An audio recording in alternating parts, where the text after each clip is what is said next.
تو پھر وہ ٹھیک بنتی ہے. کس سے پوچھ کے بیگم صاحبہ سے؟ اہلیہ محترمہ. ہاں نہیں واہ بیگم واہ، کی اہلیہ محترمہ. اجمل و احسن و اہلیہ محترمہ.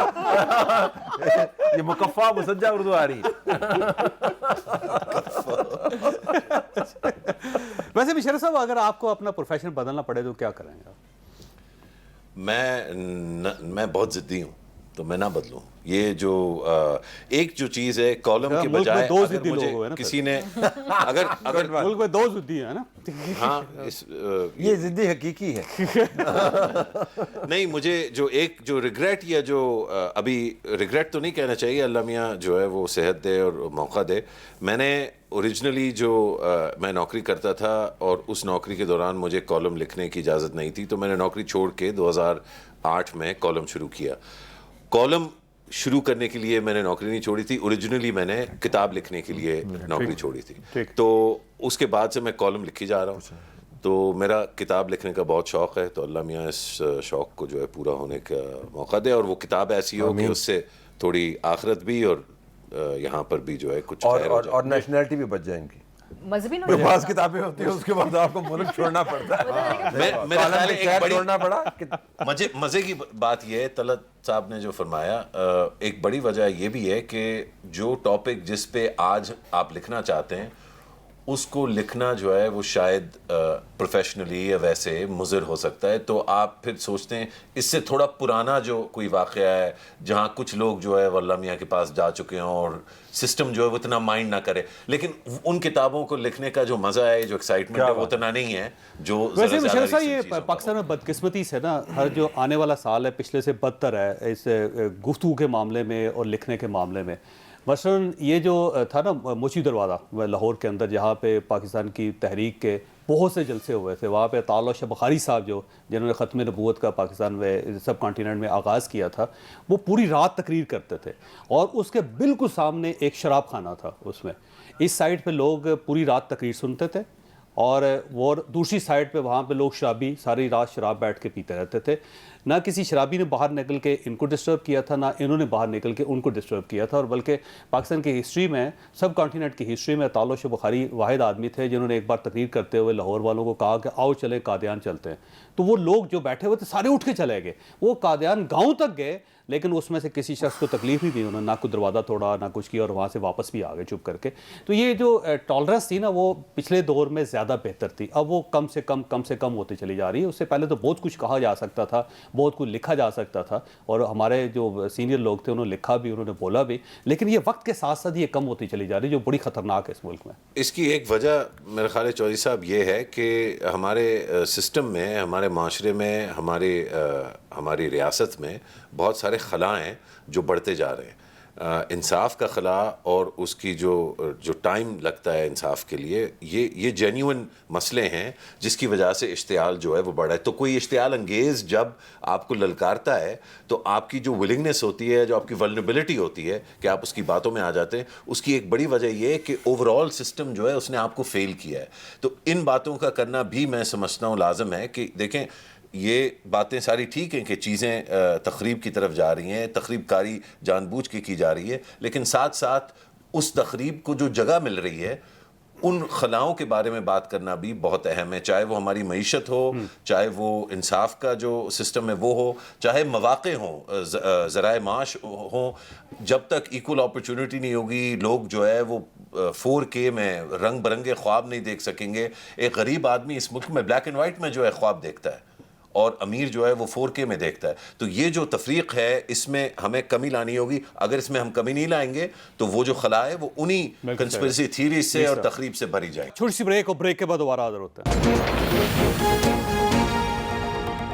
دوبارہ خوش آمدید. اچھا میر صاحب یہ فرمائیے گا، آپ کیونکہ آپ کی پوری صحافت جو لکھنے سے سٹارٹ ہوئی اور لکھتے رہے، شاید چند مہینے پہلے آپ نے لکھنا بند کر دیا، تو کیا اس کو یہ سمجھا جائے کہ اب لکھنا مشکل ہے پہلے کے مقابلے میں؟ نہیں، میں نے پاکستانی اخباروں میں لکھنا بند کیا ہے. وجہ مجھ پہ پابندی لگا دی گئی. تو پابندی جب ختم ہوئی تو مجھے کہا گیا لکھو. تو اس کے بعد پھر آپ کو ظاہری بات ہے اس طرح تو آپ روبوٹ تو ہے نہیں ہے کہ آپ سوئچ آن کیا تو لکھنا شروع کر دیا، سوئچ آف کیا تو آپ نے لکھنا بند کر دیا. تو میں واشنگٹن پوسٹ میں لکھتا ہوں اور کچھ باہر کی جو ادارے ہیں ان میں لکھتا ہوں.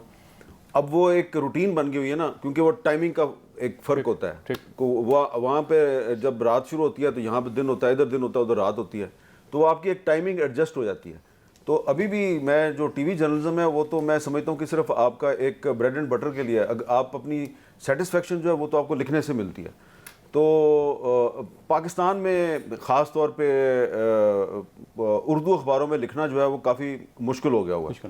اس کی وجہ یہ ہے کہ آپ 50% بھی سچ نہیں لکھ سکتے, تو بہتر یہ ہے کہ پھر آپ نہ لکھیں, اور جہاں پہ آپ 100% سچ لکھ سکتے ہیں. تو یہ ایک عجیب نشہ ہے, مزہ مجھے جو ہے نا, یہ جو 9 مہینے کی پابندی تھی اس میں جو میں سمجھتا ہوں میری ایک اچیومنٹ اور لرننگ ہوئی ہے وہ یہ ہے کہ کافی عرصہ ہو گیا ہوا تھا کہ پورا سچ لکھنا بند کیا ہوا تھا, چھپتا ہی نہیں تھا. تو آپ کو ایسا لگا کہ آپ 100% نہیں, آپ 101% سچ بھی لکھ سکتے ہیں. یعنی کہ آپ کے اندر ایک نا ایک اندر ٹیوننگ ہو جاتی ہے, آپ کے اندر ایک میکنزم ڈیولپ ہو جاتا ہے پاکستان میں کہ یہ لکھنا ہے, یہ نہیں لکھنا, یہ نو گو ایریا ہے, اس پہ مسئلہ ہو جائے گا, یہ چھپے گا نہیں. جس طرح کے مشرف صاحب ہیں, ان کے بہت سی چیزیں جو ہیں وہ ایڈٹ ہو جاتی ہیں, بتاتے کوئی نہیں ہے. ہو جاتی ہے ویسے, ہاں ہو جاتی ہیں. میں بہت خوش قسمت ہوں, جو بنیادی جو میں کہنا چاہ رہا ہوتا ہوں وہ آ جاتا ہے. یہ اسکل ہوتی ہے, یہ ان کی اسکل ہے کہ, اور یہ اسکل آپ کو پاکستان جیسے ملک میں ڈیولپ کرنی پڑتی ہے کہ آپ اپنی بات بھی کہہ جائیں اور پکڑے بھی نہ جائیں, ٹھیک ہے نا. لیکن اس میں پھر آپ پورا سچ لکھ نہیں سکتے. تو اس لیے میں نے مناسب سمجھا کہ ابھی حالات اس طرح کے ہیں کہ پاکستان میں اگر آپ پورا سچ نہیں لکھ سکتے تو لکھو ہی نہ, آپ کو کتاب لکھ دیں بعد میں, لیکن جہاں پورا سچ لکھ سکتے ہیں وہاں میں. کتابیں پلان کر رہے ہیں آپ ویسے کوئی بکس؟ کتابیں ہیں, لیکن وہ میرا خیال ہے کہ جس طرح ابھی طلعت حسین صاحب کہہ رہے تھے کہ کتاب لکھ دیں اور پھر نیشنلٹی بچائیں اپنی, تو یہ نہ ہو کہ کتاب ہم لکھ دیں اور اس کے بعد کوئی ہماری نیشنلٹی کینسل کر دے, شناختی کارڈ ہی کینسل کر دے. خوف ہے نہیں خوف, کتاب اللہ نے موقع دیا تو وہ کتاب بھی چھپ جائے گی, لیکن مجھے لگتا یہ ہے کہ آج کل کے حالات میں نہیں چھپ سکتی. ویسے 1950 میں 60 میں 70 میں جو کتابیں چھپتی تھی وہ اب نہیں چھپ سکتی پاکستان میں. جی, یہ ایک ٹریجڈی ہے پاکستان میں. اور وہ کتاب اور اس طرح کی کتابیں جو ہیں وہ ان کا کنٹینٹ بھی شاید اب پروڈیوس کرنا, اس کو ریپروڈیوس بھی نہیں کیا جا سکتا. دیکھیں جو سندھی کے اندر جو کتابیں لکھی گئی ہیں, وہ جو پشتون کتابیں لکھی گئی ہیں, جو بلوچ رائٹرز نے کتابیں لکھی ہوئی ہیں نہیں چھپ, اور ایون جو پنجاب کے اندر جو لکھی گئی تھی پہلے کتابیں 1970 میں. اب مجھے بتائیں نا کہ وہ جو سعادت حسن منٹو صاحب نے جو افسانے لکھے 50s میں, کیا آج اگر کوئی دوبارہ لکھے وہ چھپ سکتے ہیں کہیں پہ؟ اب آپ کو پتہ ہے جو کتابیں ہوتی ہیں ایڈٹ ہو کے آتی ہیں. منٹو صاحب کا جو افسانہ 1980 میں چھپا ہوا ہے نا, وہ جو 2000 میں چھپتا ہے تو ایڈٹ ہو جاتا ہے. طلعت صاحب سر یہ فرمائیے گا, لکھنا مشکل ہے یا بولنا مشکل ہے اس وقت؟ ڈپینڈ کرتا ہے کہ آپ کے انٹرسٹ کیا ہے.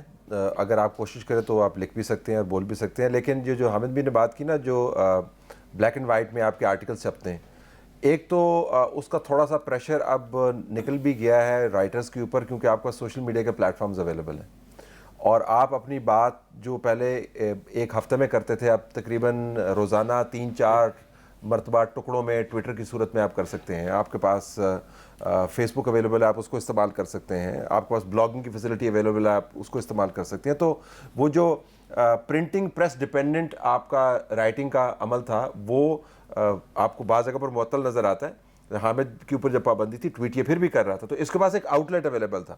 تو اس سے میرے خیال میں بہت زیادہ جو پریشر رائٹر فیل کرتے ہیں وہ نہیں ہے. لیکن ظاہر ہے وہ جامع قسم کی آپ اس کو لکھت پڑھت نہیں کہہ سکتے, وہ بڑی لمبی تجزیہ نگاری نہیں کہہ سکتے. تو میں نے جو طریقہ نکالا وہ یہ کہ چھپواؤں گا میں بعد میں, لکھتا میں روزانہ ہوں. اچھا, ہاں لکھتا ہوں میں روزانہ. جی بالکل. وہ صحافی کیا جو نوٹس نہ لے اور پھر اس کے بعد, ورنہ تو بعد میں پھر آپ کی میموری کے اوپر ریلائی کرتے ہیں, میموری جو ہے وہ فیڈ کر جاتی ہے, ٹرک کرتی ہے. تو نوٹس اور چیپٹرز جو ہیں وہ تیار ہیں. میں یہ نہیں چاہتا کہ میں ریکال کروں بعد میں اور اس کے اندر پھر نہ تحقیق ہو اور نہ کوئی مسئلہ ہو. تو میں لکھتا ہوں, چھپے گا وہ بعد میں, لیکن لکھا جا سکتا ہے. ظاہر ہے انٹالرنس ہے, اگر آپ ٹویٹ کر سکتے ہو تو آپ لکھ بھی سکتے ہیں. بعض جگہوں کے اوپر لکھنا جو آپ کے گلے پڑ جاتا ہے, کیونکہ لوگ پھر اس کو اس کے حصوں کو لے کے وہ ریسائیکل کرتے ہیں, پھر اس کے اوپر عجیب و غریب قسم کی بحث کرواتے ہیں. لیکن سوشل میڈیا کی وجہ سے بہت آسانی ہوگی. ٹھیک. یوٹیوب پہ آپ زیادہ کمفرٹیبل ہیں یا ٹیلی ویژن پہ اس وقت؟ دونوں پہ, دونوں کو اسکرین کے طور پہ آپ کو لینا ہوگا, کیونکہ میں نے یوٹیوب کو بطور یوٹیوب نہیں لیتا. یہ ایک اور میڈیم ہے جس کے ذریعے میں جرنلزم کر رہا ہوں. اگر وہ پہلے پرنٹ کی صورت میں تھا تو اردو انگریزی ہوتا تھا, اس میں آپ کر سکتے تھے. اگر آپ کے پاس ٹی وی کی بڑی اسکرین آ گئی تو وہ آپ کر سکتے ہیں, ٹویٹر آ گیا تو وہ, تو میں تو اسکرین کو اسکرین کے طور پہ لیتا ہوں. تو میں یہ سمجھتا ہوں کہ یوٹیوب جو ہے وہ ایک میڈیم ہے, آپ اس کو جیسے مرضی استعمال کر لیں. اگر آپ کے خیال میں وہ مادر پدر آزاد ہے تو پھر آپ کو اس کی قیمت بھی چکانا پڑے گی. ایک بڑی دلچسپ بات ہے کہ یوٹیوب کے اوپر جب آپ اپنا کام کرتے ہیں تو خیال یہ ہے کہ آپ کی بڑی آزادی ہے, لیکن اگر آپ سنجیدہ صحافت کرتے ہیں نا تو آپ کی ذمہ داری بھی اتنی بڑھ جاتی ہے. نہ ادارے کا تحفظ موجود ہے, نہ پھر ایڈیٹوریل پالیسی کا بہانہ موجود ہے. ہیڈ لائن بھی آپ کی ہے, جملہ بھی آپ کا ہے, ایڈیٹنگ بھی آپ کی ہے. یو ہیو ٹو اون ایوری تھنگ. آپ کسی کے اوپر ذمہ داری نہیں ڈال سکتے, اور نہ ہی کوئی آپ کو بچانے کے لیے آئے. بالکل ٹھیک. یہ نہیں کہ ویسے بھی آتے ہیں, لیکن اس کیس میں تو بالکل ہی نہیں بچانے کے لیے آئے گا. تو ٹی وی میں پریشر نہیں ہوتا اور یوٹیوب میں پریشر نہیں ہے. ٹی وی میں پھر اب تو آپ کو پتا ہے کہ لائیو جاتے نہیں ہے تو وہ سینسر کر دیتے ہیں بہت ساری چیزیں. تو وہ تو جو میرا ایشو ہوا ایک دو چینل کے ساتھ, وہ پروگرامز پر نہیں تھا. پروگرامز تو سینسر ہو جاتے ہیں, آرٹیکلز بھی ایڈٹ ہو جاتے ہیں. اصل میں تھا ٹویٹ کے اوپر, آپ نے ٹویٹ نہیں کرنا. تو میں نے کہا میں اسکرین چھوڑ دوں گا, ٹویٹ نہیں چھوڑوں گا. یہ ایشو تھا. تو ٹویٹر آپ بیسکلی آپ کے لیے خطرناک ہے زیادہ. میرے خیال میں ایک بہت اچھا پلیٹ فارم ہے جس کو آپ استعمال کر سکتے ہیں اگر پراپر استعمال کیا جائے. اگر آپ اس کو دیکھیں, اگر آپ کے پاس, آپ نے تو, ہم نے تو یہ دیکھا ہے کہ اسی جرنلزم کے اندر آپ کے پاس گٹر پریس بھی موجود ہے. یعنی جو سٹینڈرڈ جرنلزم کو یا اخبارات کو ابیوز کرتے ہیں اسپیس کو, تو وہ بھی تو لوگ موجود ہیں. تو ہم اگر اسپیس کو ابیوز کرنا چاہیں تو وہ روایتی میڈیا کے اندر بھی کر سکتے ہیں, اور اس کو استعمال کرنا چاہے تو جدید میڈیا کو صحیح استعمال کر سکتے ہیں. ٹھیک. ماریہ صاحب یہ فرمائیے گا کہ آپ جرنلزم میں کمفرٹیبل ہیں, اور بینگ اے وومن, ظاہر پاکستان ایک ڈیفیکلٹ کنٹری ہے اور جرنلزم تو بہت زیادہ مشکل ہے, تو اس میں کمفرٹیبل ہیں, آپ کو کبھی فیل تو نہیں ہوتا کہ آپ انسیکیور ہیں؟ انسیکیور دیکھیں, جیسے اس فیلڈ میں بھی جو لوگ ہیں وہ اس سوسائٹی سے ہی آئے ہیں. کیا میرے لیے, چونکہ میں پبلک آئے میں ہوں اس لیے ذرا زیادہ فوکس ہے؟ ہاں یہ ضرور ہے, لیکن شاید اتنا ہی پریشر یا اتنا ہی ایک جو اس سوسائٹی کے اندر سروائیولسٹ موڈ میں ایک وہ عورت بھی ہوتی ہے جو ٹیچ کرنے اسکول میں جا رہی ہے, یا ایک ڈاکٹر یا ایک نرس جس کو جس طرح سے ہراسمنٹ کا سامنا کرنا پڑتا ہے. سو جو ایک کمفرٹیبل پوزیشن میں اگر آپ کہیں سوسائٹی کے اندر عورت اوور آل ہے تو وہ تو نہیں ہے, وہ ہمارے وہ ایکول حقوق تو نہیں ہیں. بٹ ہیونگ سیڈ دیٹ, کہ اگر ہم اس اپنے آپ کو اسرٹ کریں گے اس فیلڈ میں اور لڑکیاں اس فیلڈ میں آئیں گی تو ہماری آواز بڑھے گی, جس کا بھی اثرات ہمیں نظر آتے ہیں. جس طرح سے خواتین کے خلاف جرائم پہلے رپورٹ کیے جاتے تھے 90 کی دہائی میں, 2000 کے اوائل میں, اب ویسا نہیں ہوتا. پہلے ہیڈ لائنز لگتی تھی 6 بچوں کی ماں ایک آشنا کے ساتھ بھاگ گئی. اب آپ کسی نیوز روم میں جہاں کوئی خاتون بیٹھی ہوگی وہاں ہیڈ لائن لگانے کی کوشش کریں گے تو وہ آپ کو روکے گی. اب آپ وہ الفاظ استعمال نہیں کر سکتے عصمت دری ہو گئی, کیونکہ اب وہاں جو خاتون بیٹھی ہوگی وہ کہے گی عصمت دری اس خاتون کی نہیں ہوئی, یہ کرائم اس آدمی کا ہے, owner. So it makes a difference. تو اس میں کیا اس وجہ سے جی کہ آپ یہ خواتین کے لیے مشکل فیلڈ ہے ہم اپنی اسپیس چھوڑ دیں, ایسا تو نہیں ہونے والا. بلکہ اور لوگوں کو یہاں پہ آنا چاہیے, ہاتھ پکڑ کے ہمیں اور خواتین کو لے کے آنا ہے, ہم جیسی خواتین کو, کہ بھائی یہاں پہ آئیں اپنی اسپیس کلیم کریں. پاکستانی جرنلزم میں خواتین بہت کم ہے, نہ ہونے کے برابر, اور اسپیشلی اگر اسکرین کے اوپر ہوں تو نیوز اینکرز تو ہیں, لیکن یہ پروگرام اینکرنگ جو ہے وہ خواتین پتہ نہیں کیوں نہیں ایکسل کر پا رہی, جبکہ ہونا چاہیے تھا. 2-3 باتیں. ایک تو کہ obviously ایک گلاس سیلنگ موجود ہے. اگر ہم اس کے بارے میں, اگر ہلری کلنٹن جیسی عورت بات کر سکتی ہے کہ گلاس سیلنگ ہے, تو پاکستان کے اندر بیٹھ کے ہم لوگ یہ بات بڑے عام مثالوں سے واضح کر سکتے ہیں کہ گلاس سیلنگ کہاں پہ موجود ہے. اس کے علاوہ یہ بھی ہے کہ جو خواتین کے لیے کچھ جگہوں پہ فائدہ ہے جینڈر کا, کچھ جگہوں پہ وہ ڈس ایڈوانٹیج ہے. فار ایگزامپل جیسے آپ لوگ رات کو 11:30-12 بجے اکٹھے دوست بیٹھ کے گپے مار رہے ہوتے ہیں, اور آپ 3-4 بجے تک بیٹھ کے کچھ بھی گھروں سے نکل کے, آپ خواتین کے پاس وہ مارجن نہیں ہے کہ وہ ساری رات بیٹھ کر گپے ماریں, اپنی سورسز پکی کریں, پھر وہاں پہ وہ بانڈز فارم ہوتے ہیں جہاں پہ آگے جا کے وہ آپ کو خبریں دیتے ہیں, آپ ان سے خبریں نکلواتے ہیں, دوستیاں بنتی ہیں. وہ لگژری ہم لوگوں کے پاس نہیں ہے. دس ٹرانسلیٹس انٹو ایکسس. ایکسس کم ہوگا تو خواتین کے پاس اسکرین کے اوپر ایکول موقع نہیں ہوگا اپنے آپ کو منوانے کا. ہاں اگر ایک یہ لیول پلینگ فیلڈ ہوگی تو کہیں سے کم نہیں ہے کسی بھی فیلڈ میں خواتین. پروف کیا دنیا کے اندر لیڈرز ہیں بھائی, جو اب اگر آپ دیکھیں ماڈرن دنیا میں خواتین کس طرح سے دنیا کو ری شیپ کر رہی ہیں, تو اس میں ان کے جینڈر کا کوئی لینا دینا نہیں ہے. Just the privilege, the access and the opportunities. اس میں ایک چیز ایڈ کرنا چاہتا ہوں. میری آبزرویشن ذرا ڈفرینٹ ہے. میں یہ سمجھتا ہوں کہ پاکستان میں جو خواتین ہیں جرنلزم میں, ان کی کنٹریبیوشن اور ان کی پرفارمنس مردوں سے بہتر ہے.